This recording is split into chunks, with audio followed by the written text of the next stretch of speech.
मराठा समाजाच्या आरक्षणासाठीचा लढा अनेक दशकांचे न्यायालयीन अडथळे, राजकीय आश्वासनं, सामाजिक अस्वस्थता या पार्श्वभूमीवर आता हैदराबाद गॅझेटियर 1901 दस्तऐवज पुन्हा एकदा चर्चेत आलाय। राज्य सरकारने काढलेल्या GR-नुसार गॅझेटच्या आधारे मराठा कुणबी प्रमाणपत्र देण्याचा मार्ग हा मोकळा केलाय असं मानलं जातंय। पण हा दस्तऐवज खरोखर आरक्षणासाठी निर्णायक ठरू शकतो का असा प्रश्न उपस्थित केला जात आहे।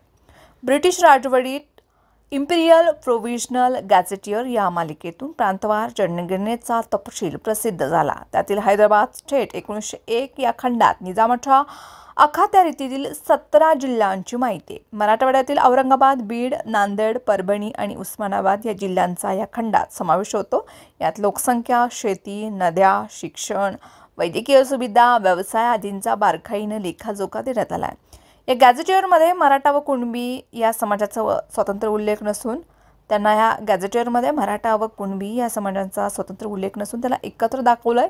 याच मुद्द्यावरून मराठा समाज आम्ही मूळचेच कुणबी आहोत असा दावा करते। न्यायमूर्ती संदीप शिंदे समितीनं हाच आधार म्हणून मराठ्यांना कुणबी दाखल्याचा मार्ग सुचवलाय। ऐतिहासिक नोंद 1901 च्या गॅझेटियरमध्ये मराठा आणि कुणबी समाज यांचा एक उल्लेख आहे। यावरून हे दोन्ही समाज मूलतः एकच असल्याचे पुरावे मिळतात। जर मराठ्यांना कुणबी म्हणून मान्यता मिळाली तर थेट ओबीसी आरक्षणाचा लाभ हा मिळू शकतो। स्वतंत्र आरक्षणाच्या मर्यादा आणि न्यायालयीन अडथळ्यांना वळसा घालण्याचा हा मार्ग ठरू शकतो। समितीचा आधार न्यायमूर्ती शिंदे समितीचा हाच दस्तऐवज महत्त्वाचा पुरावा म्हणून मान्य केलाय। त्यामुळे शासनाच्या बाजूने ठोस ऐतिहासिक आधार हा उपलब्ध आहे।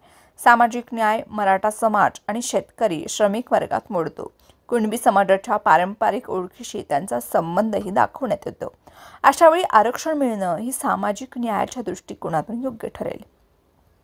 निजामकालीन नोंदींना शासकीय मान्यता आहे। मराठा समाजातील भूमिहीन, शेतमजूर, शेतकरी वर्गाला कुणबी प्रमाणपत्र मिळवणं सोपं होणार आहे। कुणबी प्रमाणपत्र मिळाल्यास मराठा समाजाला ओबीसी, SC-BC प्रवर्गातून आरक्षणाचा थेट लाभ मिळेल आणि ग्रामस्तरीय समितीमुळे चौकशी प्रक्रिया पारदर्शक आणि स्थानिक स्तरावरती सुलभ होईल।